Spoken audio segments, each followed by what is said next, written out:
Assalamualaikum warahmatullahi wabarakatuh.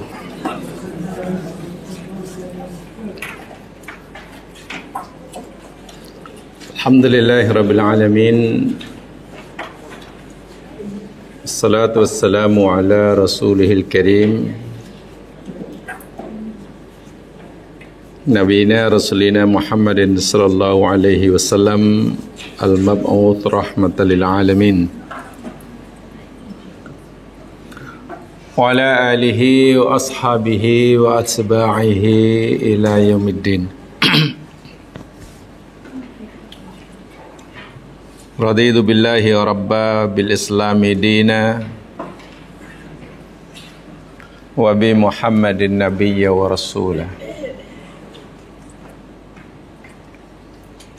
Rabbi shrah li sadri wa yassir li amri wahlul 'uqdatam min lisani yafqahu qawli. Allahumma faqihna fid din wa 'allimna at-ta'wil. Amin ya rabbal alamin.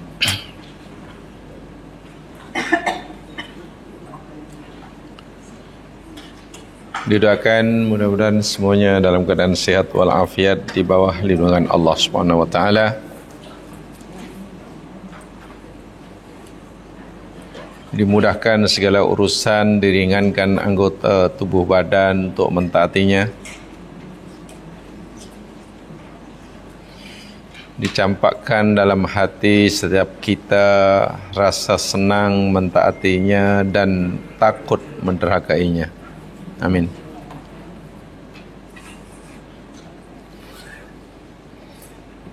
InsyaAllah kita akan teruskan cerita dapur kita, Suratul Furqan.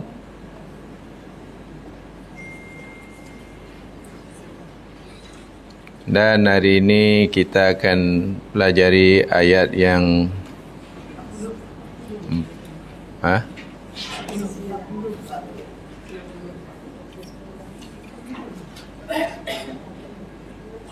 yang ke-40. A'udzu billahi minasy syaithanir rajim. Walaqad atau 'alal qaryati allati umtirat mataras sawu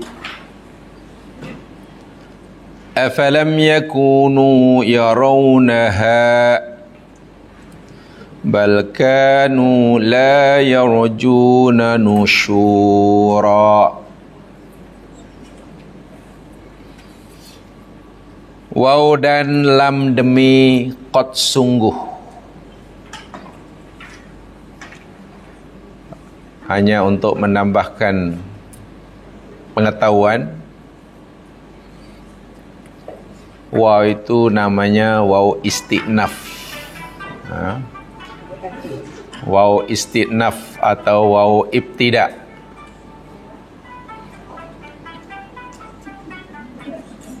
Waw yang fungsinya untuk memulakan ayat. Di dalam bahasa Arab ni, kalau seseorang nak berkata-kata, nak bercakap, kalimat pertama dan, tiba-tiba dan tu je. Atau mungkin dalam bahasa Melayu apa ya biasanya? Syahdan, mungkin. Jadi waw tu bukan untuk menyambung apa yang selepasnya dengan yang sebelumnya, bukan. Nama waw istinaf atau waw ibtida. Waw yang berfungsi untuk memulakan sesuatu jumlah atau ayat. Lam di situ yakni lam qasam. Lam qasam yakni lam sumpah. Terjemahnya demi. Dan qad itu huruf taukid, huruf yang penguat, untuk menguatkan. Sehingga ayat ini apa yang Allah nak beritahukan kepada kita dalam firman ini sangat kuat. Hingga kan Allah memulakannya dengan dan demi sesungguhnya. Kuat kan? Demi sesungguhnya. Sehingga dalam kaidah bahasa Arab, ayat atau jumlah yang ada padanya sumpah, yang ada padanya taukid, contohnya inilah lam, qad, la, qad, dahlah sumpah, ada taukid lagi, itu namanya jumlatun inkariyatun. Jumlatun inkariyatun, jumlah ingkariyah namanya. Bagi seorang mufassir, perkara seperti ini amat-amat diperlukan, kerana kalau suatu jumlah atau ayat itu namanya ingkariyah, maka ayat itu ditujukan atau mukhatab apa bahasa Melayu ya? Mukhatab second person. Itu bukan bahasa Melayu itu, second person. Ya, orang kedua itulah ya. Kalau bahasa saya second person itu mitra bicara. Wah, ada mitra, ada mitra bicara. Itu orang yang ingkar. Begini ya, ini saya katakan kenapa penting kalau kita nak tadabbur lebih. Dalam bahasa Arab, ayat apa bahasa Arabnya? Ayat jumlah. Bahasa Melayu ayat. Sentence sentence. Ayat bukan ayat Quran, kali apa? Jumlah lah. Ayat. Ada 3 jenisnya. Saya katakan tadi amat penting bagi orang yang ingin mentadabburi Al-Quran memahami ini. Jumlah yang pertama namanya jumlah ibtidaiyah. Ibtidaiyatun. Iya. Jumlah ibtidaiyah ni jumlah yang biasa lah. Jumlah yang biasa. Katalah umpamanya, katalah Allahu qadirun. Apa artinya? Allahu qadirun. Allah itu maha kuasa. Allah maha kuasa. Ayat ini, jumlah ini kira kuat atau tidak? Kalau saya kata Allah maha kuasa. Pagi tadi saya minum kopi O. Biasa atau kuat atau? Malam tadi saya bermimpi dikunyah kambing umpamanya. Biasa. Biasa ya. Nah, ini namanya jumlah ibtidaiyah. Jumlah ibtidaiyah. Kemudian yang kedua,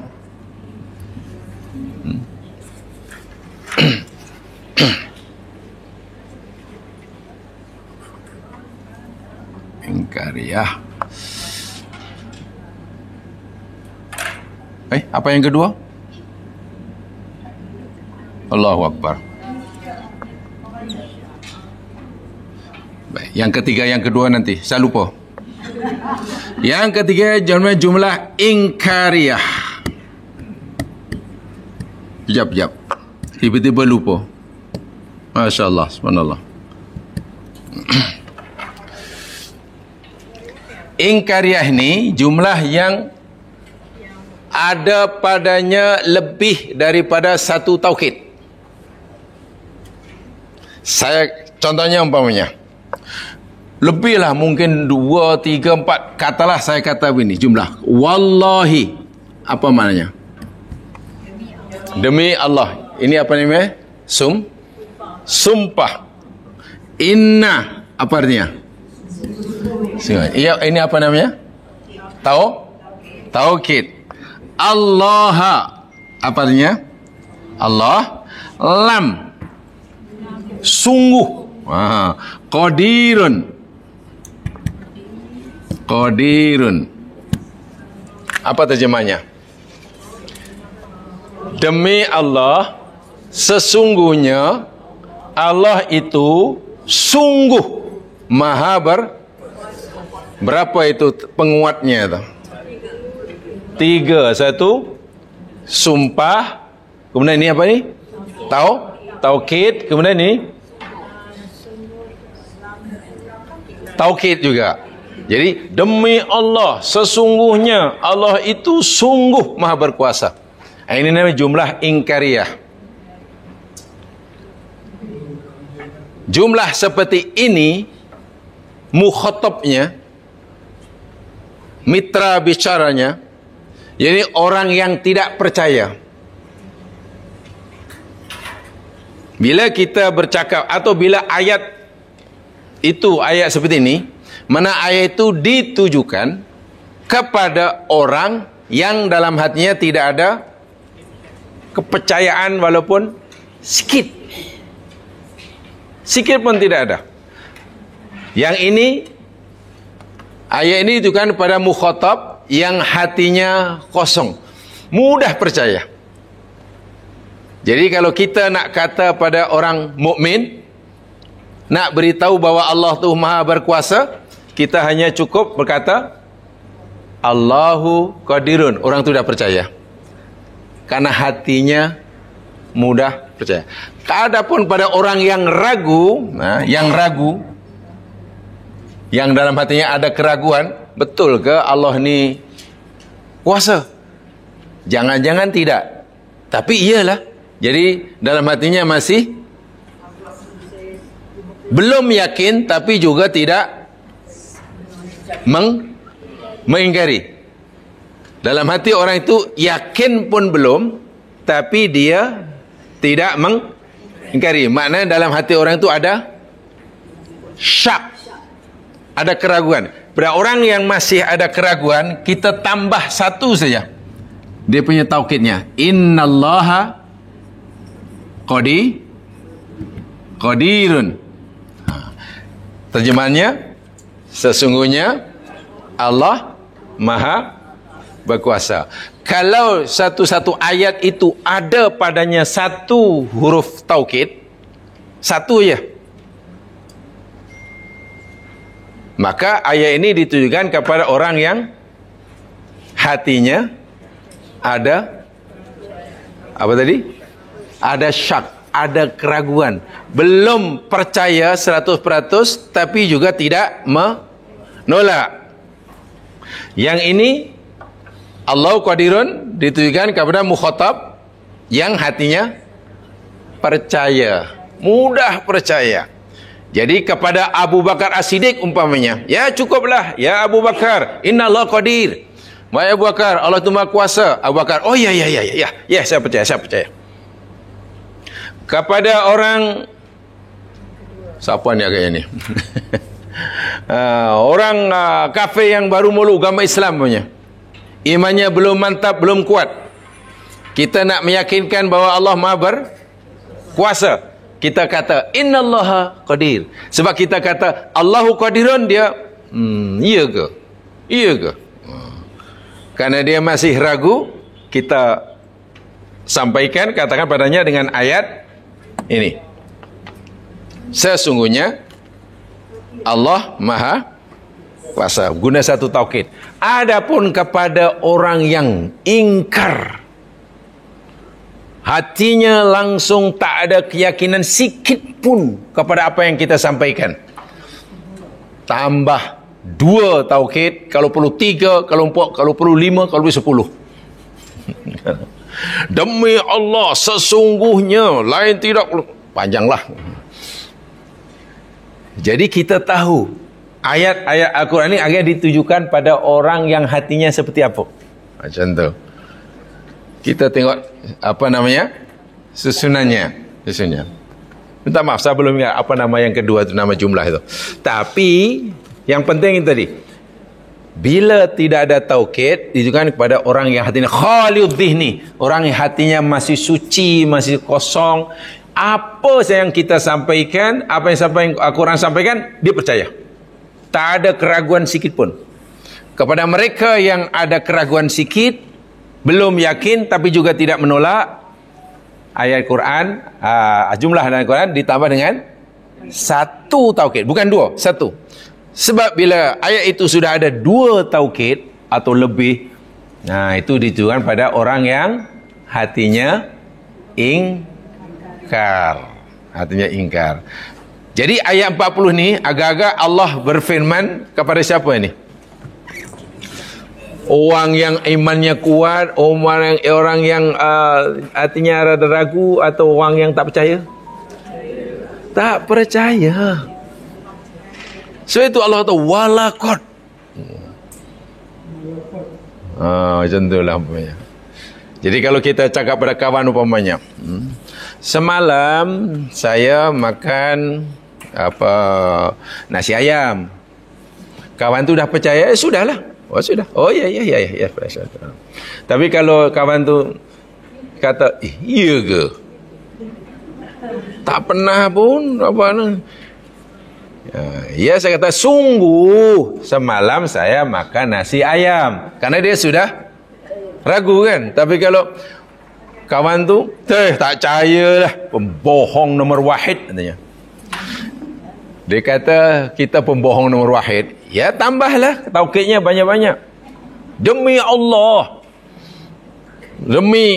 wallahi tallahi wabillahi, apa lagi, demi apalah, sesungguhnya, atau demi negara. Semalam makan nasi. Begitu ya maksudnya. Jadi itu bagi mufasir sangat penting sekali, sehingga kita dapat memahami sebenarnya Allah ini sedang bercakap dengan siapa ya. Ayat ini kepada siapa? Ayat ini rupanya mukhatab dia, second person dia, orang yang hatinya kerah, tertutup. Dan itu banyak sekali di dalam Al-Quran. Situ hati-hati. Hati-hati. Jadi kalau kita merasa sudah cukup beriman, bila kita merasa sudah cukup beriman, cukup kuat, kemudian baca ayat pula dengan sumpah, hati-hati. Jangan-jangan ini kita belum cukup kuat iman kita. Ya itu. Walaqad, dan demi sesungguhnya, atau mereka telah datang atau mendatangi. Mereka ini merujuk kepada, nak cerita para nabi dah habis. Cerita para nabi dan kaumnya telah habis setakat ini. Lalu Allah menyampaikan ini kepada menceritakan perangai orang-orang kafir Makkah. Itulah. Jadi dah habis. Sebab itu saya katakan tadi, waw itu waw istinaf. Waw yang punya untuk memulakan ayat baru. Dan demi sesungguhnya atau mereka orang-orang kafir Makkah, mereka itu telah datang atau telah mendatangi alal qaryah, atas negeri. Ini luar biasa ni, apa yang memang tidak mudah ya sebenarnya kaitan dengan balaghah ya. Ata ni mana datang? Kalau menurut zaman Singolan, datang ke atau datang apa? Kalau dalam bahasa Melayu,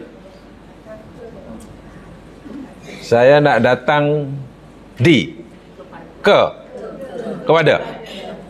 Yalah. Ya, kepada ya. Oh iyalah. Datang kepada. Ke itu bahasa Arabnya apa kalau ke atau kepada? Ila kan? Tapi tengok ayat ini. Allah. Ada ata ila pun ada. Ada ata ala pun ada. Masya Allah.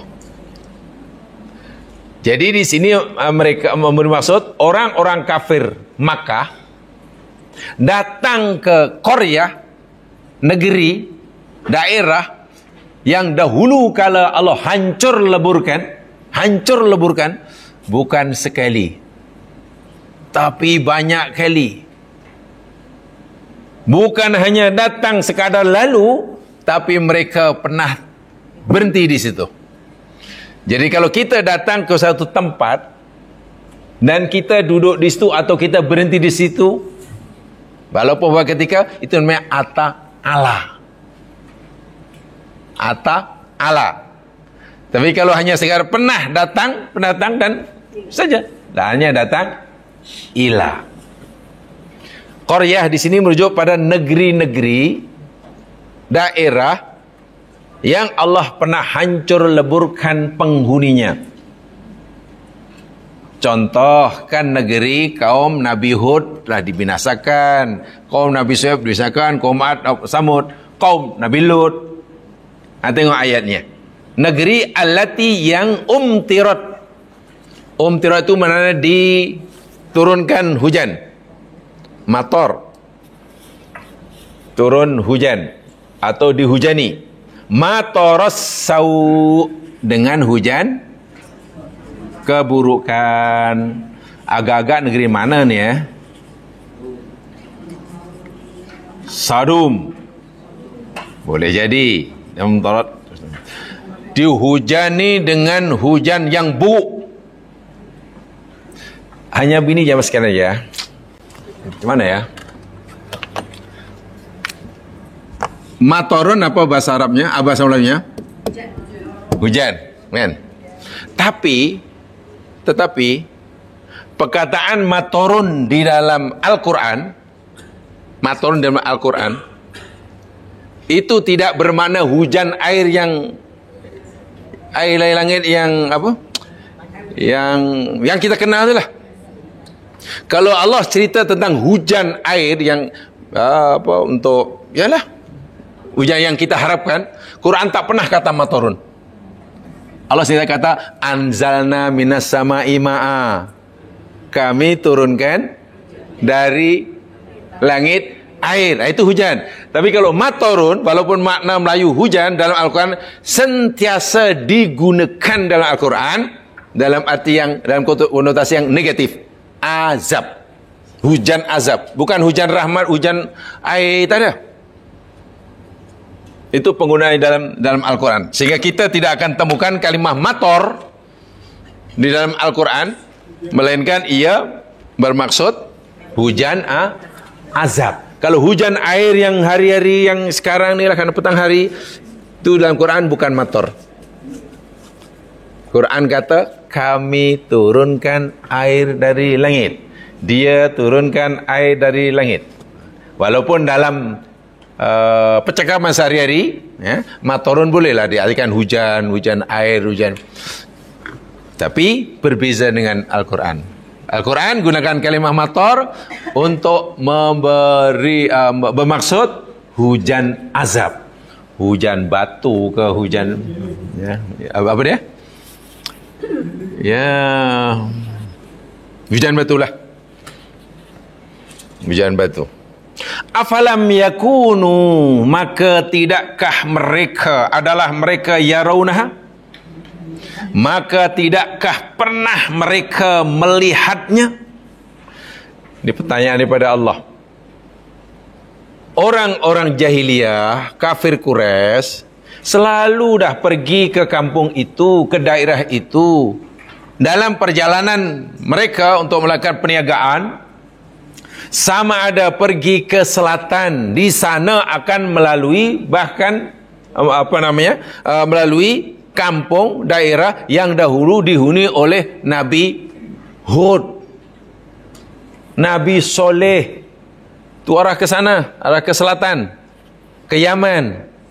Bila mereka pergi ke arah utara, orang kafir Makkah dalam melakukan perniagaan, pasti mereka akan melewati negeri Syam kan. Dalam perjalanan mereka ke Syam, di sana ada Sodom, negeri di mana Allah Subhanahu Wa Taala turunkan hujan batu. Dan itu bukan sekali dua mereka lakukan. Quran pun kata li'ilafi Quraisy, teruskan ilafihim rihlatash syita'i was-shaif. Dah menjadi tradisi kebiasaan orang Quraisy. Ilafihim, kebiasaan mereka itu rihlah. Apa nama rihlah? Rihlah, mana Nabi mana rihlah? Bepergian lah. Rihlah itu bepergian.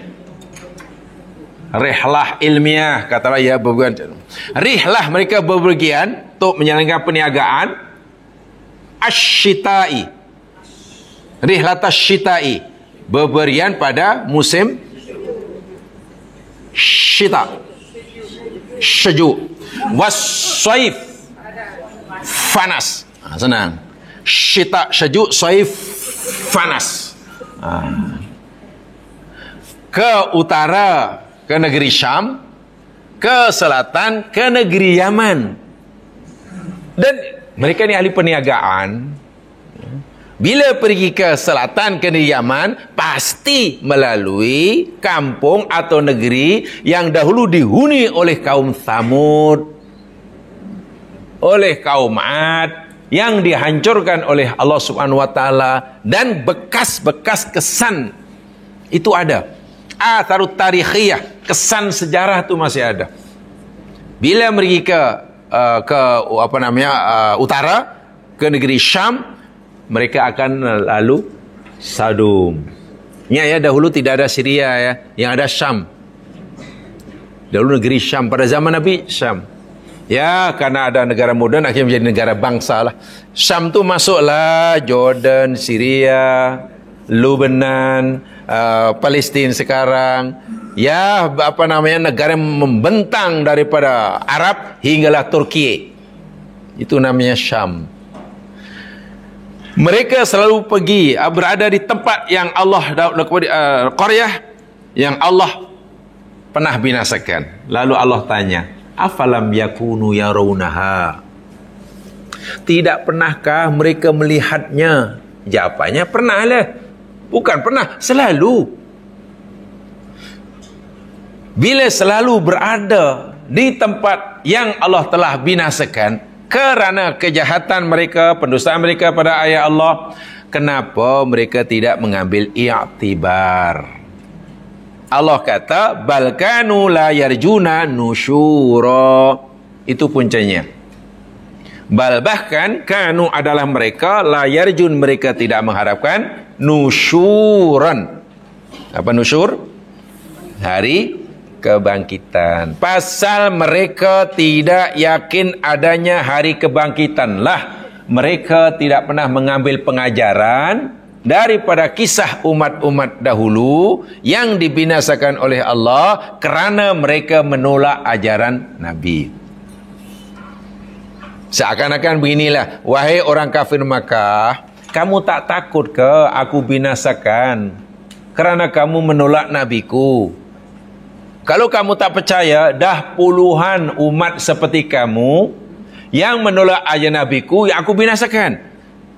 Dan kamu telah sampai kampung itu, kampung. Inilah perlunya belajar daripada sejarah. Sejarah silam tu macam tu loh. Untuk belajar sejarah tu tujuan untuk iktibar. Untuk iktibar. Kenapa orang kafir Makkah langsung tidak mengambil pengajaran daripada kisah umat-umat dahulu yang dibinasakan oleh Allah karena mendustakan ayat Allah? Sebabnya ini kata Allah, la yarjuna nusyura. Mereka ini orang-orang yang tidak mempercayai adanya hari. Jadi kalau orang sudah tidak percaya hari itu, ya sudah, macam mana? Tidak akan mengambil pelajaran. Baik. Yaqulullahu ta'ala muta'ammidan man kadzaba rasulahu Muhammadin sallallahu alaihi wasallam min musyriki qaumihi wa muhadziruhum min iqabihi wa alimi adzabihi. Allah Subhanahu wa taala dalam ayat ini memberikan peringatan yang keras terhadap siapa saja yang mendustakan rasulnya Muhammad sallallahu alaihi wasallam daripada kalangan orang musyrik, kaum Nabi SAW, dan memberi ancaman yang keras akan azab Allah yang pedih yang Allah akan timpah kepada mereka jika mereka terus-menerus mendustakan nabinya. Sebagaimana yang Allah pernah timpakan pada umat-umat dahulu yang mendustakan rasul-rasul mereka, yang sepatutnya orang kafir Makkah mengambil i'tibar wa itti'at pengajaran bima yarawna min atharin, tetapi ia tidak berlaku. Sebab itu tadi Allah kata walaqad, demi sesungguhnya, karena mereka tak akan percaya. Mereka ingkar bahwa Allah akan memperlakukan mereka, orang kafir Makkah, sebagaimana Allah telah memperlakukan kaum-kaum sebelum mereka yang mendustakan para nabi, ya, para nabi. Di dalam ayat yang lain jemaah sekalian bahkan lebih tegas lagi, lebih jelas lagi. Jemaah boleh lihat dalam surah As-Saffat umpamanya. Lihat jumlah surah As-Saffat.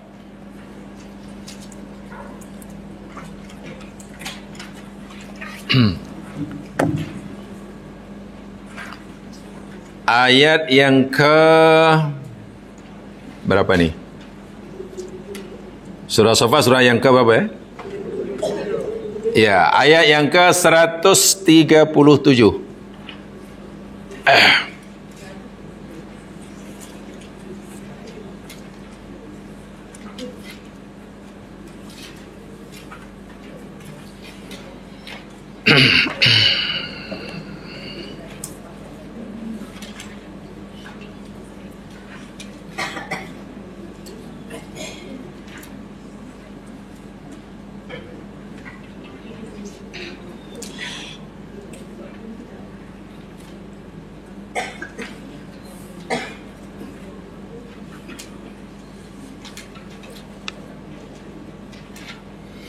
A'udzu billahi minasyaitonir rajim.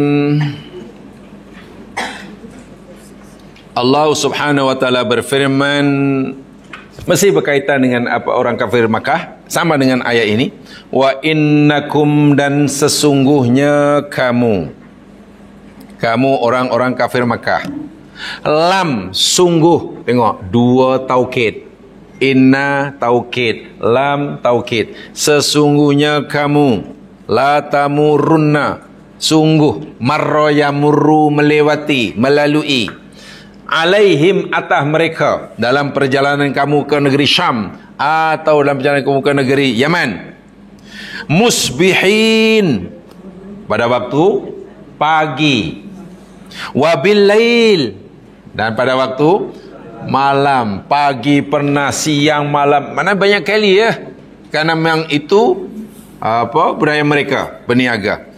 Lalu Allah tanya dan tegur mereka, afala taqilun. Apa tu? Afala taqilun, tidakkah kamu berfikir atau berakal? Tidakkah kamu berakal? Apa maksudnya?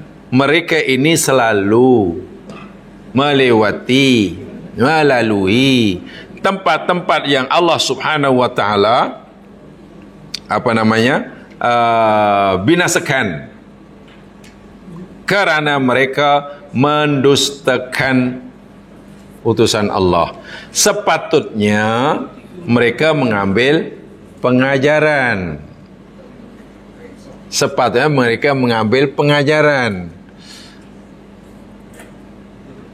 Tetapi langsung mereka tidak mengambil pengajaran daripada kisah umat-umat dahulu.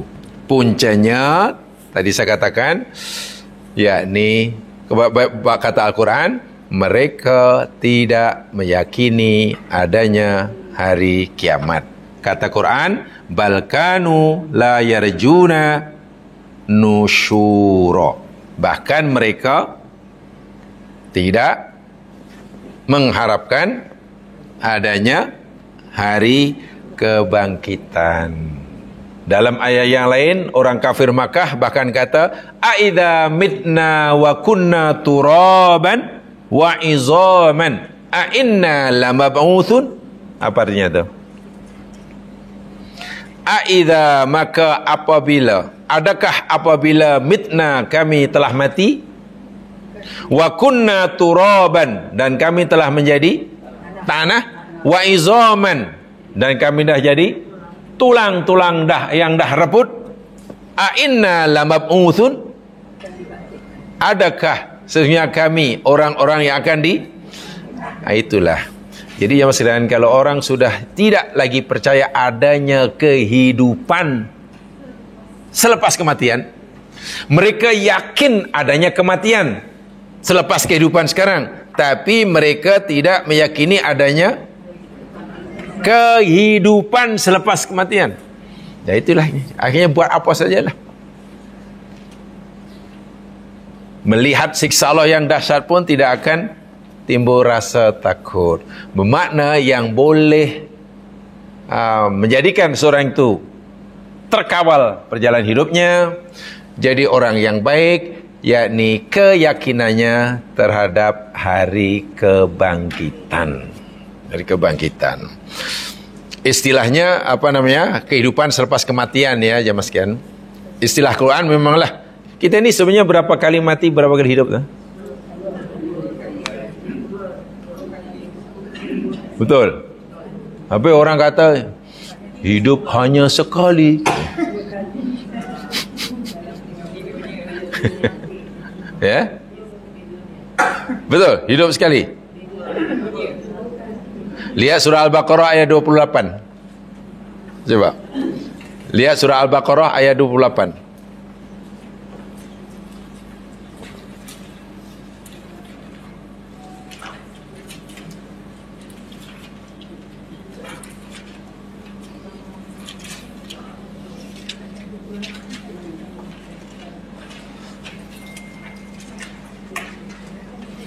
Apa ayatnya?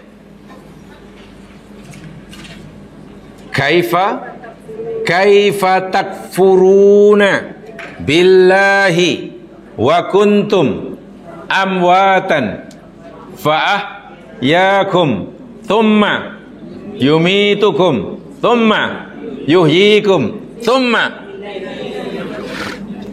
Dalam bahasa agama itu namanya marahilul hayat. Itu namanya marahilul hayat. Marahilul hayat. Apa marahilul hayat ya? Marahil. Marahil itu marhalah lah. Apa marhalah? Fasa. Bahasa mudahnya fasa. Fasa-fasa kehidupan. Menurut Al-Quran. Masa keberadaan kita di dunia inilah hingga akhirat ini menurut Al-Quran. Pertama, fasa apa namanya? Pertama, mati, maut. Kedua, fasa kedua dalam ayat tadi, hidup, hayat. Tiga, mati lagi. Empat, hidup lagi. Terakhir, wa ilaihi turja'un, rujuk ilallah. Okeylah, rujuk. Inilah sebenarnya perjalanan kita. Jadi perjalanan kita ini rupanya bermula daripada kematian. Kalau itu kita tahu sekarang. Ini bila ni? Ini. Belum wujud kan? Belum wujud. Jadi belum wujud Allah katakan sebagai mati. Kalau itu apa definisi mati? Nah, nanti kiamat kan jadi bingung lagi. Biasanya mati ditakrifkan sebagai apa? Biasanya mati ialah apabila berpisahnya atau terkeluarnya nyawa dari, kan itu kan takrif mati. Habis di sini definisi mati macam itu tak laku di sini. Mati cuma sekarang definisinya bukan berpisahnya nyawa dari badan, bukan. Itu kurang tepat. Mati ialah belum menyatunya atau tidak menyatunya roh dan badan. Dahulu kita badan tak ada, jiwa tak ada. Maknanya, kalau dalam apa yang saya percaya zaman sekarang ini saya ikut apa kata Ibnu Abbas. Walaupun dalam kitab Ibnu Qayyim, manusia ini hanya daripada dua, 2 in 1. Tapi kalau Ibnu Abbas, kita ini 3 in 1. Macam kopi pula, cappuccino pula. Insan, bernama insan kita ni lah, insanun, manusia ni ada 3 dalam 1. Yang paling kasar sekali apa namanya? Yang paling kasar sekali, yang paling kasar, jasadun. Ya, jasadun. Jasadun. Tuh yang boleh mengerti, boleh sedih, boleh marah, boleh bahagia, boleh dendam. Itu apa tu? Kerja apa tu? Kerja telinga ke, kerja mata ke, hidung? Hah? Jiwa. Apalah hati? Namanya nafsun. Dah 2. Jasad saya boleh ni boleh gerak-gerak ni. Pasal apa agaknya ni? Boleh gerak, mata saya boleh nampak sekarang, telinga saya berfungsi sekarang, jiwa saya boleh memahami, boleh ni. Apa sebabnya? Boleh. Sebab apa? Sebab ada roh. Nah, inilah sebetulnya. Ini 3 in 1 tu. Kita tu inilah. Ini faham Ibnu Abbas. Walaupun Ibnu Qayyim di dalam kitab Ar-Ruh, manusia ni hanya 2, jasad dan roh. Dan itu yang banyak diikuti kan. Sebab itu bila orang mati, mana rohnya keluar, tinggal jasadnya. Tak pernah bicara tentang nafsun. Tetapi kalau dalam Al-Quran, 3 ini sebenarnya. Hanya saya Ibnu Qayyim mengartikan nafsun itu roh itu nafsun.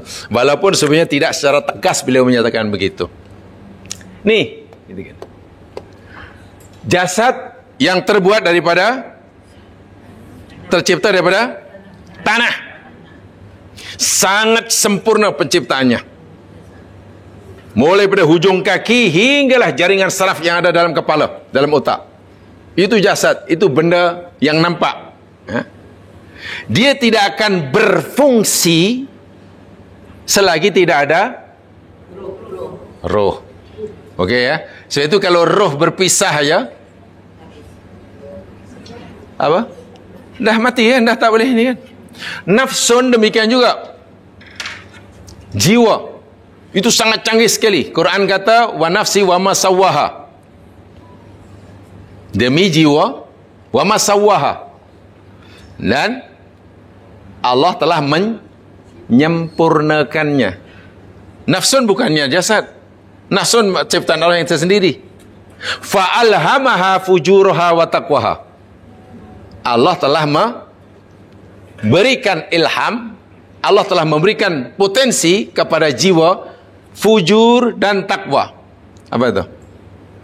Jiwa kita ini ada potensi, punya bakat. Sama ada bakat nak jadi baik atau bakat nak jadi, kita ni ada.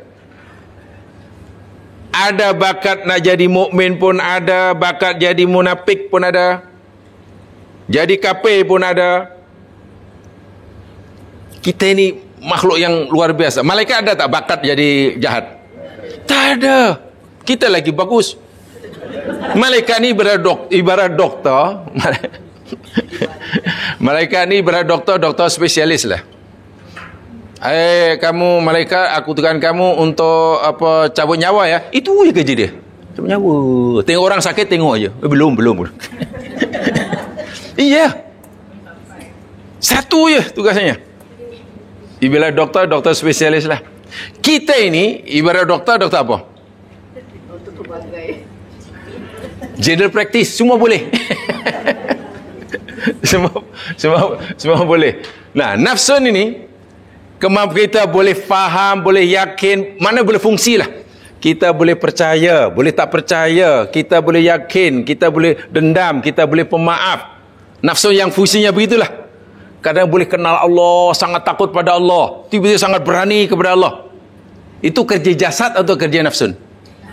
Itu jiwa. Yang Quran kata jiwa boleh naik, boleh turun tu lah. Kan jiwa boleh naik, boleh turun, boleh bersih, boleh kotor. Kan? Jiwa boleh berfungsi seperti itu bila ada roh. Tak ada roh, jiwa pun tak berfungsi. Sebagaimana jasad. Nah, bila kita tidur, yang keluar daripada jasad kita apa? Roh. Kalau roh yang keluar, kita qalu. Macam mana tu? Tadi tu katakan jasad berfungsi bila ada roh. Kalau roh keluar, pisah dari jasad, kita qalu.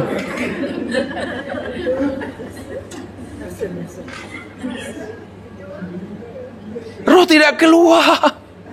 Yang berpisah dengan kita nafsun, tetapi pisahnya hanya sementara, tidak kekal. Ya, kalau jasad pisah dengan roh, ini hanya ada dua saja. Kalau pisah mesti kekal. Kita jadi mati. Masa tidur, masa jaga, masa roh tak pernah tinggalkan jasad. Tak pernah. Hanya masa tidur yang memisahkan dirinya daripada kita nafsun, tapi pisahnya sementara, masih ada hubungan. Bukan kekal. Sebab itu kita boleh terbang ke Honolulu, cuti 1 bulan. 1 bulan di Honolulu. Lepas di situ 1 minggu, lepas pergi ke Puerto Rico 1 minggu lagi. Laki singgah di Uganda. Rasa cuti macam 1 bulan, kan? Lepas tu dah balik ke LIA. Kapten pun umumkan, dia kata, ya dah sekejap lagi akan landing di ini. Begitu touchdown, terjaga. Macam mana boleh kita sampai ke 1 bulan di luar negeri? Jasad tergeletak di atas katil. Siapa yang mengembara tadi? Yang mengembara tadi? Nafsun. Tapi pisahnya hanya sementara, masih ada hubungan. Sebab itu ketika kita mimpi berada di ujung dunia yang paling jauh sana, senang kita panggil nafsun kita. Kita hanya perlu renjiskan air ke muka orang tu, balik. Laju sampai tiba-tiba dah sampai rumah dah. Dia pun tak payah check-in, tak payah check-in, tak ada. Bila tidur itu pisah, tapi sementara. Roh tak boleh pisah. Roh pisah qalu. Sebab itu bila dah mati, dua-dua inilah yang keluar. Itu yang pergi ke alam barzah. Jasadnya dikubur di tanah. Yang disoal, yang dipertanggungjawabkan, yang diberi pahala, yang disiksa, yang merasakan nikmat, itu apa yang di sana tu? Ini atau ini? Nafsun atau roh? Yang di itu? Nafsun. Nafsun ini bertanggungjawab sepenuhnya, kan? Wattaqu yaumal la tajzi nafsun an nafsin sayyi'ah. Tapi di sinilah sering kali difahami, roh ini nanti yang disiksa, yang disuah. Macam mana roh disiksa? Baik, di dalam Al-Quran ada tak maklumat tentang jasad? Ayat-ayat yang memberi kita maklumat tentang jasad kita, ada tak dalam Quran? Takkan mengaji dah lama belum jumpa itu. Kajian Al-Quran tak boleh hanya cari pahala ya. Di situ ilmu yang sangat canggih. Ada tak maklumat tentang jasad? Puluhan ayat. Itu Allah catat. Kami cari daripada tanah, daripada turab, daripada ma'un, mahin. Itu kan cerita tentang jasad. Yang Quran kata mereka ni dalam tatajafa junubuhum anil madaji. Kan? Badan mereka makin jauh daripada tempat tidur. Itu kan cerita ini nih. Yang boleh sakit, boleh Berdiri, boleh duduk, itulah. Ada ya. Yang ini banyak, ini boleh dipelajari. Ini boleh dipelajari sehingga banyak pakarnya. Mulai pakar rambut hingga pakar kuku. Nih, di sini nih. Dalam Quran ada tak tahu ya dicipta daripada apa nih jasad nih? Tanah kan? Turab. Quran banyaklah. Turab ke, kadang-kadang tin, sulalamin tin, ma'un mahin. Itu bukan berlawanan, bukan bercanggah zaman sekarang ya. Itu sangat canggih itu. Ada tak Al-Quran beritahu pada kita tahapan-tahapan penciptaan? Ini. Tahapan penciptaan. Ada. Apa itu? Mula-mula katalah apa nama khalaqna insana min nutfah, lepas nutfah apa mimma'imahin, ma'imahin, kemudian lepas itu jadi nutfah jadi alaqah jadi mudghah, kemudian kami ciptakan tulang, Allah kata. Lalu tulang kami balut dengan daging, lepas itu kami biarkan dan lahir sebagai janin. Ada nih lengkap nih dan boleh dipelajari. Doktor pakar tu inilah objeknya. Dalam Quran ada tak maklumat tentang nafsun? Maklumat tentang jiwa ada tak?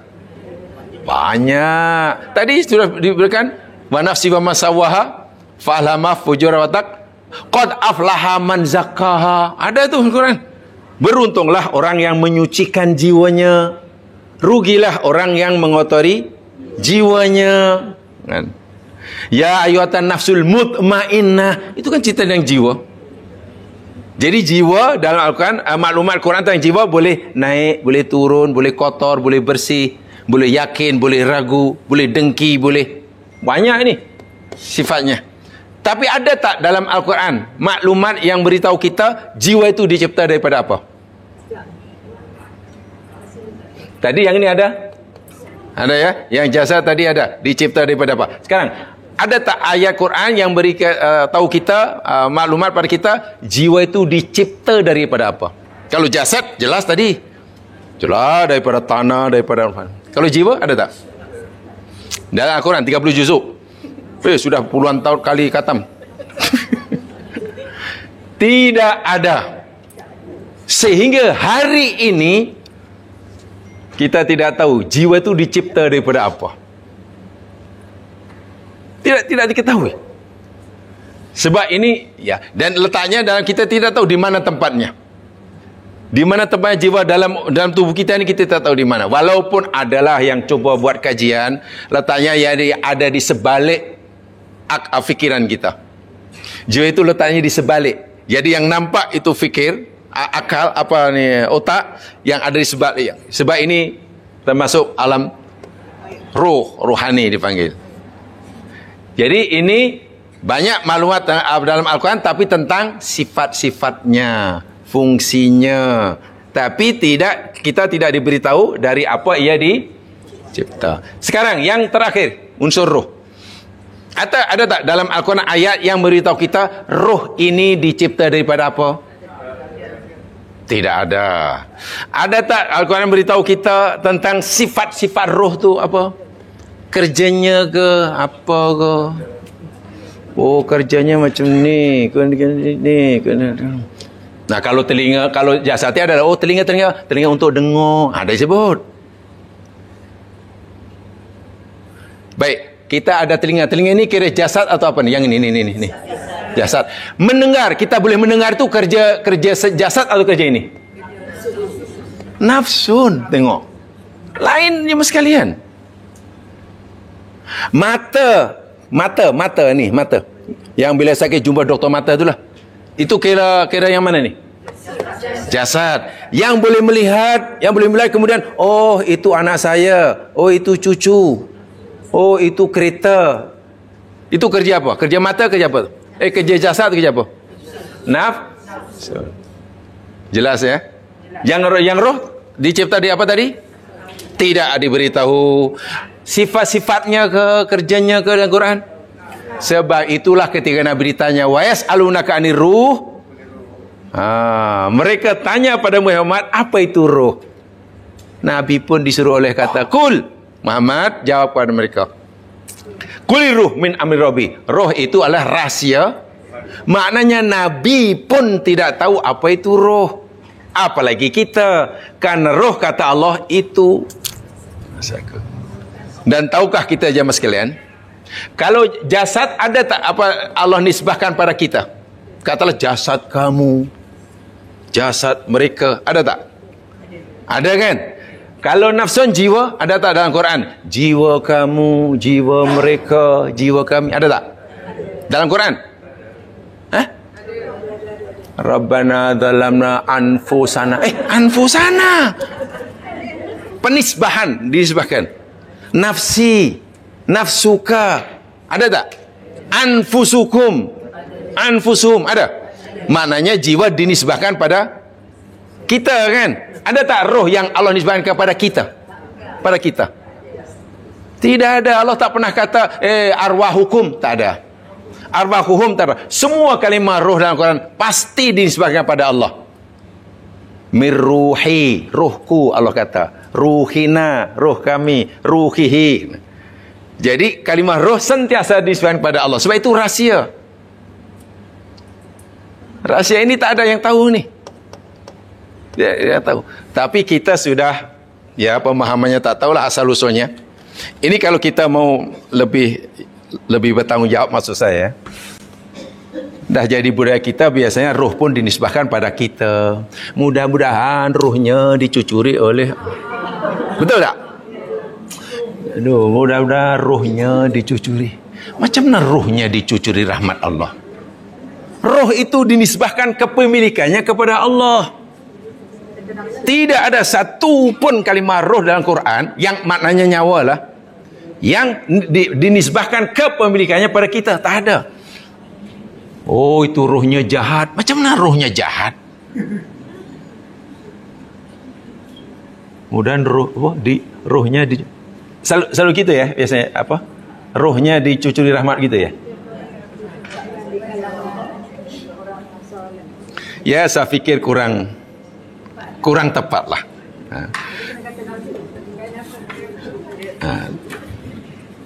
Nafsu pula dia ingat, apa nafsu serakah ke? Nafsu makan. Jiwa, bahasa Melayu nafsu itu jiwa. Begini jemaah sekalian ya, contoh mudah je lah. Contoh yang mudah saya pernah katakan untuk memahami apa yang saya sampaikan tadi.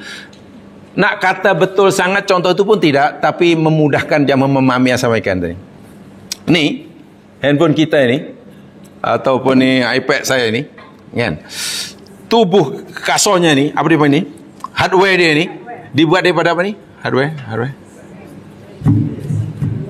Ya, mungkin material dia tak tahulah apalah gitu kan. Dibuatnya, kita tahu bahannya kan? Banyak kita tahu. Canggih. Makin canggih ya. Nak tahu dia makin canggih, tengok harganya aja lah. Kalau makin mahal canggih lah gitu. Kalau handphone katalah hanya untuk buat panggilan, terima panggilan, itu RM60 aja lah. Yang dulu sebesar ini. Saya masih simpan tu Nokia pertama sebesar ini. Wih, kalau sesat untuk baling, takut anjing, baling anjing, pingsan anjing tu. Ini jasad nih. Canggih. Macam jasad kita diciptakan canggih sungguh. Jaringan saraf tu, oh subhanallah. Dalam iPad saya ni, ya mas sekalian, ada 2010 kalau tidak salah, di samping ini kitab. Maknanya ada software dia. Betul kan? Ada software, sama sekali ada software dia.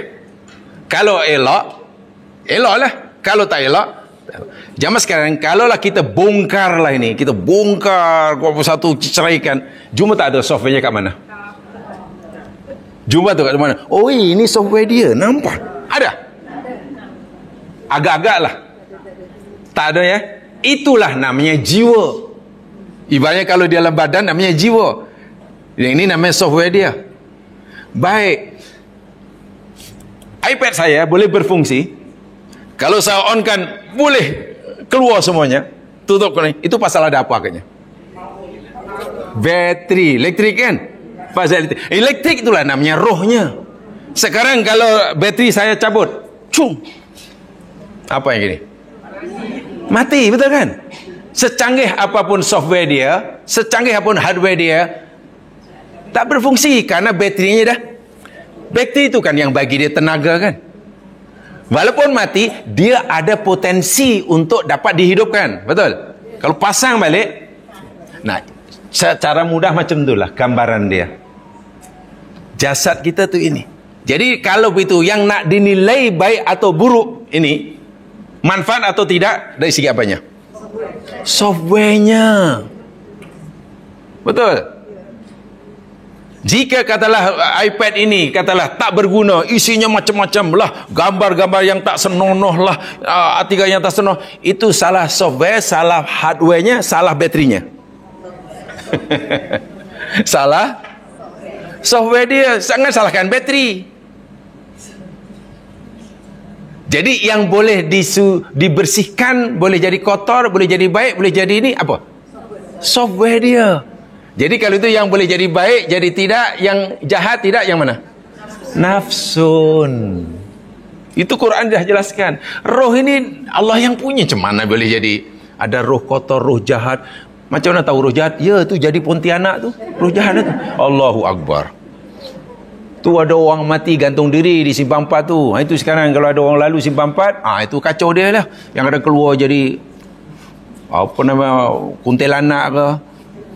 Kuntilanak tu anak dia, kalau mak dia nama Pontianak. Dia kata roh jahat. Mana ada roh jahat? Yang jahat, yang suci, yang kotor tu jiwa. Nah, itu ada. Roh itu sentiasa pemilikannya disebabkan kepada Allah sebagai pemiliknya. Ibarat ini, walaupun tak tepat sangat ya, ibarat yang saya kata ni, baterinya itulah. Bateri tak pernah salah. Yang baik atau yang tidak, tu software dia tu. Software itu boleh, yang tak baik boleh jadikan baik, kan? Dan ini tak pernah salah ini. Apa namanya? Hardware dia kan? Hanya kerana kilang tu pandai buat makin canggih sehingga boleh diisi. Jadi kalau itu nilai benda ini dari segi manfaat atau tidak, baik atau tidak, kalau kita nak bagi nilai pada apanya? Hardware-nya, software-nya, baterinya. Kalau itu manusia dinilai oleh Allah baik buruk dari segi mana ya? Jiwa. Allah tak pandang muka kamu, kata Nabi. Allah tak pandang paras muka kamu, Allah tak pandang warna kulit kamu, Allah pandang, tapi Allah maafi kulubikum, dari jiwanya itu. Jadi pelik kalau orang merasa baik kerana tubuh badannya. Secantik manapun tubuh badan seseorang, jika nafsunya tidak baik, ya jadi bahan api neraka. Betul. Di dunia buta, katakanlah, di dunia buta, warna kulitnya hitam metalik umpamanya, cacat, tangan kudung, lah buta, tangan kudung, tapi jiwanya bersih, katalah bersih. Tempatnya surga je sekalian. Tempatnya surga. Apa kita fikir Abu Jahal tu orangnya tak handsome? Handsome. Iya. Dia orang Quraisy apa? Handsome. Jauhlah berbanding dengan, minta maaf, Luqman Al-Hakim. Dari segi fizikalnya, Luqman Al-Hakim yang dapat Hakim tu, dia hamba abdi. Minta maaf ya, itu dalam kisahnya Luqman Al-Hakim, orangnya pendek, gemuk, pendek, bibir atas sama bawah sama tebal, jadi tebal punya. Tapak kaki lebar, pendek, gemuk, rambut keriting, warna hitam, bibirnya tebal atas bawah, tapak kaki. Maknanya kalau sekarang masih hidup lah, ya mungkin susah orang nak ambil dia menantu. Iya. Dan takkan ada lah produk nak ambil dia jadi duta produk. Tak ada. Tapi tengok, namanya dirakamkan dalam Al-Quran. Jadikan nama surah Luqman. Wasiatnya kepada anaknya dirakamkan oleh Allah. Jadi kalau tengok dari segi fizika, daripada segi hardware-nya, Apa? Jadi jasadnya tak jauh dari berbanding apa namanya Abu Lahab. Jauh ya mas sekalian. Abu Lahab pun kan nama dia Abdul Uzza. Gelaran dia Abu Lahab.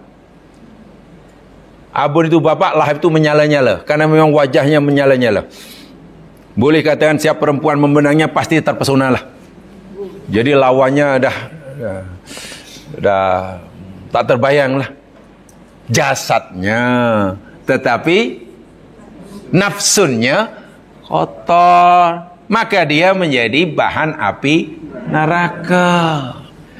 Sebab itu dalam hidup tu nafsun tu yang perlu jiwa yang boleh iman, boleh kufur, boleh ragu, boleh memaafkan, boleh dendam, boleh dengki, boleh dermawan, boleh bakhil. Itu semua kerja nafsun. Hati-hati. Dan nafsun yang paling tinggi sekali nafsun mutmainah kan. Nafsun mutmainah. Sehingga solat ya. Apa kaitan dengan qalbun dengan nafsu? Ya? Qalbun dengan nafsu apa kaitannya? Sebab jasad. Kalau jasad kita, fisikal kita, kan, pusat pentadbirannya dalam otak. Betul kan? Jasad kita kan pentadbirannya dalam otak kan? Jamal lebih tahu daripada saya karena dulu Jamal ambil pakar neurologi semuanya. Kan di situ ada katalah saya boleh bergerak, nak gerak gini ke, nak gerak itu, nak gini, kan dikawal oleh otak. Otak bagian apa namanya ya? Otak motorik, ya. Otak motorik. Kalau saya boleh nampak, boleh melihat, boleh itu bagian sensorik, betul. Nah, jadi fungsi otak tu mengawal sini. Itu dia punya apa namanya? Pengawalnya. Nah, qalbun adalah ibaratnya, qalbun bagi jiwa ibaratnya macam otak bagi otak bagi badan. Itu perbandingannya. Qalbun bagi jiwa itu fungsinya sama dengan fungsi otak bagi badan. Qalbun jangan diartikan hati yang boleh dipotong-potong tu ya. Apa kalau hati yang boleh potong-potong tu? Alah, hati yang boleh dimakan adalah hati ayam, hati. Bukan itu. Ini hati yang maknawi. Yang bila dibelah, dicerai pun tak jumpa kat mana hatinya. Dalam bahasa Arab, hati bahasa Arabnya apa ya? Ya, qalbun kan. Qalbun dalam bahasa Melayu ada dua. Nabi pernah bersabda, Ala inna fil jasadi mudghah. Ketahuilah sesungguhnya dalam tubuh badan kamu ada segumpal, seketul daging. Idza saluha sairu amali ajasidi. Bila elok seluruh tubuh badan, bila rusak ala wahyal qalbu. Ketahuilah seketul daging yang aku maksud itu adalah qalbun. Nabi sebenarnya bicara dengan dua jenis kesihatan. Satu kesihatan jasmani, kedua kesihatan rohani. Kalau qalbun diartikan jasmani, makna fizikalnya, qalbu itu jantung. Atau lebih tepatnya orang putih terjemahan itulah. Qalbun bahasa putihnya apa? Jantung. Hati kan? Itu lebih tepat daripada hati. Kalau hati bahasa Melayunya apa? Itu yang apa? Liver kan? Ini jantung okey lah. Nah, adapun maknawiyahnya, makna rohaninya, qalbun maknanya hati yang tak nampak, yang hati yang tadilah, yang menjadi otak bagi nafsun. Di sana letaknya iman, di sana letaknya kufur. Yang Quran kata lahum qulubun, mereka punya qalbun la yafqahuna biha, tidak berfikir. Nah, jadi pusat pentadbiran nafsun itu dalam qalbun. Hebatnya pula, ini berkajian moden. Hebatnya pula, qalbun yang bermakna maknawi, makna rohani, dengan qalbun yang bermakna fisikal, jasad, yakni jantung, itu punya hubungan yang sangat erat sekali. Yang sangat erat sekali. Saya ambil satu contoh. Bila jamaah takut, ketakutan, kerasan, itu rasa takut itu apa namanya? Itu sebenarnya kerja mata, tangan, atau hidung. Ya? Hati, betul? Hati, ya? Betul. Kalau itu sebenarnya kaitannya dengan kerja tubuh badan, jasad, atau nafsun? Nafsun, betul? Betul ya? Takut, gelisah, takut. Itu kerja kaitannya nafsun, dan itu kerja hati. Hati dalam arti kata maknawi, rohani. Tahukah bila hati yang kita terganggu karena takut tadi, jantung kita pun jamaah kalau takut hati jantungnya macam mana? Dia punya heartbeat dia okey ke tak okey? Tak okey? Mesti lain. Orang sedang marah sungguh geram marah. Itu sebenarnya kerja tangan atau kerja kaki? Hati. Kerja hati. Maknanya itu daripada perbuatan nafsun. Bila marah, macam mana heartbeat dia? Tak tahulah. Telinga yang lembut tiba jadi keras. Punya hubungannya sangat erat sekali. Dan sekarang saya dikaji itu. Ada seorang doktor pakar di Universiti Airlangga Surabaya. Saya pernah baca bukunya. Dia belajar, dia seorang doktor pakar, tapi masih belajar. Belajarnya yakni sambung pelajaran untuk dalam ini kaitan ni di Universiti Singapura. Pelajarnya hanya 10 orang. Pensarahnya kebanyakan orang Yahudi. Karena yang pakar Yahudi. Jadi yang belajar itu belajar semuanya dah pakar-pakar lah. Nak mengkaji apa kaitan kerja hati yang maknawi dengan jantung. Sebab bila orang marah itu bukan kerja jantung je maksudnya, kerja hati yang maknawi. Tapi erat sekali hubungannya dengan jantung. Jantungnya pasti berdebar-debar. Sebaliknya kan, jika fizikal orang itu terganggu pun nanti jiwanya pun berganggu. Pasti. Bila orang itu jiwanya terganggu, jasadnya terganggu. Contoh umpamanya, tadi katakan bila orang marah, itu kan jiwanya terganggu. Jantungnya pasti gitulah. Atau orang katalah jatuh tercedera, tiba-tiba adalah satu wayar putus. Yang putus tu maknanya jasadnya atau jiwanya? Putus, wayar putus. Jasad kan? Jaringan saraf putus. Maknanya rusaklah dia punya jasadnya, tercedera. Apa kesannya? Jiwanya pasti terganggu juga. Senyum. Daripada biasanya orang ni susah nak senyum. Bila putus satu je senyum. Happy aja. Nah itulah hubungan sangat erat sekali. Maknanya dulu saya pernah diajar begitu, tapi hanya basic, masih baru basic. Lebih jauh lagi dalam ketika belajar tafsir, dia kata, beginilah nanti kalau kamu malam baliklah asrama nak tidur malam hari, bangunlah masa tahajud tu, pukul 2 ke pukul 3 pagi. Kalau di bilik kamu ada cermin yang besar tu, kamu berdiri depan cermin besar, nyalakan lampu malap je, jangan. Lalu kamu berdiri tenung, muka kamu dalam cermin tu. Lalu kamu tanya pada siapa engkau? Kalau kita jawab, katalah siapa tu? Oh, nama saya Kariman Abdul Mu'in. Yang Kariman Abdul Mu'in itu yang mana? Inilah. Itu telinga Kariman Abdul Mu'in. Coba. Yang ini telinga, ini tangan. Mana yang namakan aku? Itu aku. Aku tu yang mana? Coba. Saya tu yang mana? Coba tengok yang cermin. Lama-lama jamalkan takut malah. Jadi kita ini sebenarnya ada apa namanya, yang nampak, yang namanya jasad, ada yang di sebalik itu, dan nilai kita itu yang di sebalik yang nampak itulah. Aku tuh semua yang ada yang di sebaliknya tuh.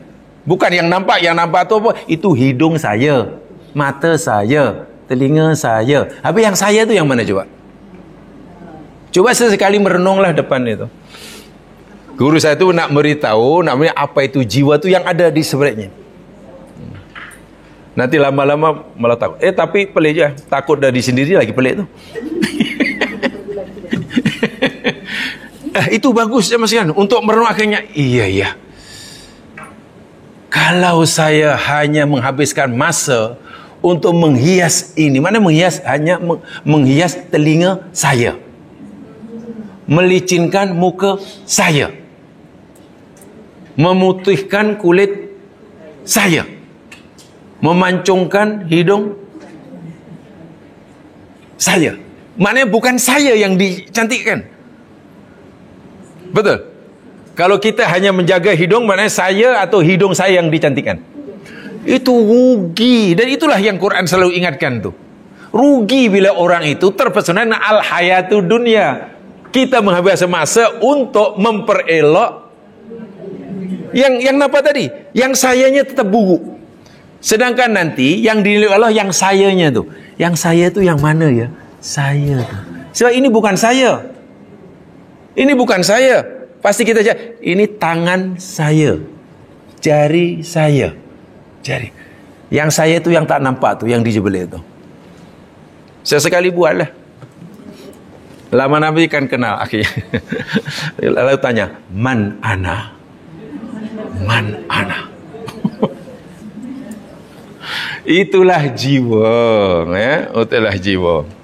Dari orang-orang ini jamaah sekalian, roh ada, betul. Jasad sempurna, lawa, cantik orang kafir ni. Orang kafir bukan tak ada roh. Allah bagi roh, kalau tak ada mati ya. Jasadnya, Masya Allah, sempurna sungguh. Yang rusak tu apanya? Jiwa. Jiwa tu rusak. Nah, dahulu jamaah sekalian, dahulu jasad kita ada atau belum? Dulu. Nih tadi nih. Surah Al-Baqarah tadi lah. Ayat baru 28 tadi. Dulu kalau jasad kita ada belum? Belum ada. Jiwa?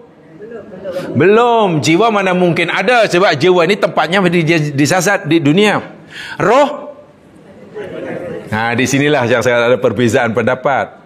Kebanyakan orang akan berfikir roh itu sudah ada di alam roh namanya. Tunggu jasad disiapkan. Sehingga roh saya, roh anak saya, roh cicit saya, roh atuk saya sudah ada wujud. Jadi umurnya sama, hanya menunggu giliran untuk. Jadi umur roh sama. Jadi alam roh dipanggil semua. Wahai roh-roh semuanya, adakah aku ni bukan Tuhan kamu? Lalu semua roh menjawab, bala, ya benar, engkau ya Allah Tuhan kami. Ada yang memang roh itu macam tu. Ada alam khas roh. Roh kita semua ada. Roh saya, roh cici saya pun sudah ada. Hanya belum, karena belum menunggu giliran kan. Tapi payah nak cari dalil macam ni, payah ya mas sekalian. Karena kita anggap roh itu kita yang punya kan, begitu kan. Sehingga roh dalam Al-Quran semuanya disebabkan pada Allah. Sebab itu rahsia. Maknanya ketika jasad belum ada, jiwa pun belum ada, Allah pun belum bagi roh, karena roh nak tempatkan di mana? Dalam keadaan itu kita mati namanya. Begitu spermatozoa ayah kita cantum dengan oosit ibu kita, jadilah nutfah. Nutfah jadi alaqah, alaqah jadi mudghah, ada tulang, lalu Allah berikan roh.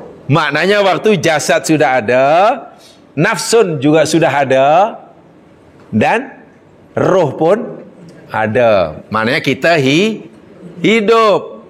Kan dalam rahim kita hidup. Sekarang juga kita hidup. Nanti bila tiba masanya,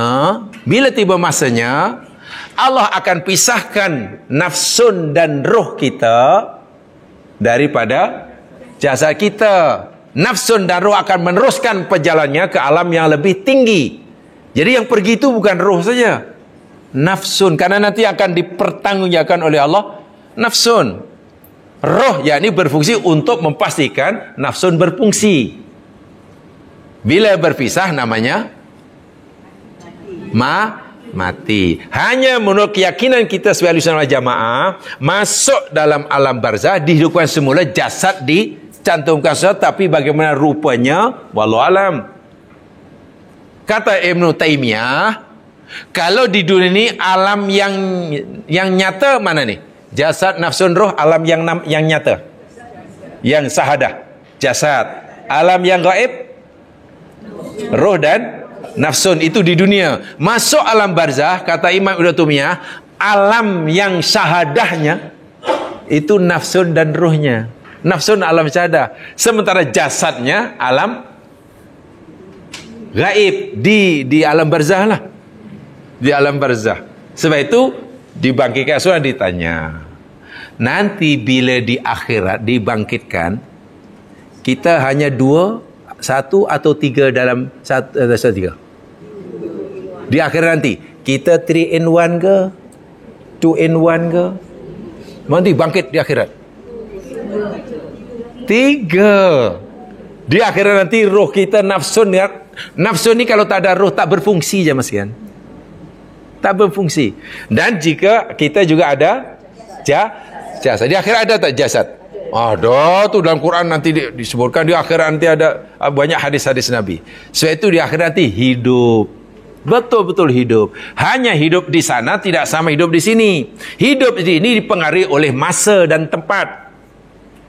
Time and space dalam memberi kesan yang besar terhadap kehidupan kita di sini. Betul kan? Masa itu punya pengaruh yang besar di sini. Percaya tak percaya, tengok aja lah gambar kita tahun 70 dengan gambar semalam. Sama ke serupa? Ini betul ke ni saya ni? Ya itu awal lah. Apa pasal yang ini? Ya, bertambahnya masa itu akan mempengaruhi muka kita. Tempat demikian juga. Orang yang tinggal di negara-negara tropika dengan orang yang tinggal di kutub pasti tak sama lah. Jasnya tak sama. Sebab hidup dia di dunia ini dipengaruhi oleh ruang dan masa. Di akhirat, hidup kita sudah tidak lagi dapat dipengaruhi oleh time and space. Saya tu di akhirat tak ada orang menua. Tua tak ada, menua pun tak ada. Tahu menua? Yang ada hanya muda sampai bilang. Jadi jangan khawatir di akhirat nanti macam mana kalau aku tua. Tak ada. Karena di sana sudah sangat sempurna. Hidup yang tidak akan berakhir dengan kematian. Bayangkan. Hidup di sini ya akan mati. Istilah kita matilah sebenarnya, kalau kita, bahasa agama sebenarnya hidup. Untuk mereka mati. Karena hanya saja hidupnya berada di alam yang berbeza. Di sini kita hidup. Di alam barzah pun hidup. Tapi di alam yang lain. Bahkan Al-Quran dengan jelas, jangan sekali-kali kamu menyangka orang yang mati di jalan Allah, mati saya itu orang yang mati. Mereka orang hidup, bahkan diberi hanya, istilah Quran hidup. Hanya saja hidupnya dengan cara yang kalau mati di dalam barzah mati, ya macam mana orang kafir tak disiksa lah, mati. Ya. Doa anak soleh tu untuk nafsun di dalam kubur. Macam mana? Doa anak soleh tu sampai kepada nafsun dalam kubur. Doa anak soleh sampai kepada nafsun dalam kubur. Sampai akhir kiamat. Contoh umpamanya Nabi pernah bersabda, di akhirat nanti ada hamba Allah setelah diberikan balasan ibadah ini sudah dapat pahalanya, pahala ini sudah, bahasa tolong orang, semua amalan sudah dapat pahalanya. Dan dia tidak lagi mengharapkan ada tambahan pahala baru karena semua amal ibadahnya telah diberi pahala. Tiba-tiba orang ini rufiat darajatuhu. Bahasa mudah, di-upgrade dia punya seat dia. Ibarat zaman naik kapal terbang daripada ekonomi kelas jadi terkejut kawan ni. Karena dia merasa tidak Tidak melakukan apa-apa amalan. Amal apa aku lakukan ini tiba-tiba sehingga orang ini bertanya pada Allah dalam hadis, ya Rabb, anna li hadza. Wahai Tuhanku, dari mana aku dapat semua ini? Solatku engkau dah bagi pahala. Berjihadku engkau sudah bagi pahala. Tolong orang itu sudah semua. Tapi apa amalan apa yang aku dah buat? Apa jawab Allah, kata Nabi dalam hadis? Bistighfari waladika laka mimbadika. Oh, itu aku upgrade makom dan jam itu karena asbab istighfar anak-anakmu buat kamu selepas kematian kamu. Kita meninggal, anak kita mohonkan ampun buat kita, betul kan? Suatu saat anak kita pun mati juga, kan? Anak-anak dia, mana cucu dia doakan orang tuanya lah. Tahu tak kesan istighfar anak-anak kita selepas kematian kita itu bukan hanya bermanfaat kita di alam barzah, tapi jawatan anak tidak memberi apa itu manfaat. Jangan kita fikir nanti di alam kubur orang senyum. Oh, anakku jadi best student lah. Tak ada. Satu siapapun anak kita nak jadi apapun nanti, katakan, tolong pastikan mereka rajin istighfar buat kita. Karena itu saya yang boleh memberikan manfaat. Bahkan itu di-upgrade pula. Terkejut orang-orang ini. Anna li hadza, ya Rabb, dari mana aku dapat semua ini? Allah menjawab, bistighfari waladika laka mimba'dika. Oh, itu kerana istighfar anak-anak kamu buat kamu selepas kematian kamu. Dan itulah makna kita beruntunglah kalau kita punya anak. Sebab kita tak akan dapat apa-apa manfaat daripada selain itu. Istighfar. Ya, macam kita sekarang, jangan putus-putus. Berdoa aja, doakan juga orang tua kita yang sudah tidak ada. Ya Allah, ampunilah dosa kedua ibu aku, salah mereka, terimalah amalnya. Jangan mendoakan orang tua meninggal baru ketika minggu pertama ya. Minggu pertama bukan main rajin. Allahumma salli. Sekali dah orang tua dah meninggal kan, dah. Kenapa tak ada? Dah lama dah 10 tahun dah.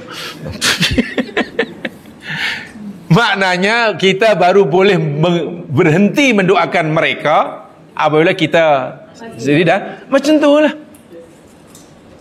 Birru abaakum jabirrukum abnaukum, kata Nabi. Berbaktilah kamu kepada kedua ibu bapa kamu, niscaya anak-anak kamu akan berbakti kepada kamu. Bagaimana mungkin kita mau anak kita berbakti kepada kita sendiri pun tak berbakti pada orang tua. Begitulah mata rantai yang perlu itu bagi saya tak perlu modal lah. Beramal tak modal, tapi manfaatnya sangat besar. Baik semua sekalian ya. Itu yang saya sampaikan. Jadi saya tadi ingin menjelaskan kenapa orang kafir yang putih sempurna, jasanya sempurna, IQ tinggi, kedudukan ada, tapi itu degil. Oh, rupanya hanya jasadnya yang elok, nafsunya hancur. Nafsun boleh naik, boleh turun, naik, boleh turun. Rohnya sama ya, roh itu milik Allah. Roh itu sebagai tenaga kehidupan yang boleh menghidupkan kita. Wallahu alam. Subhanakallahumma bihamdika asyhadu an la ilaha illa anta astaghfiruka wa atubu ilaik.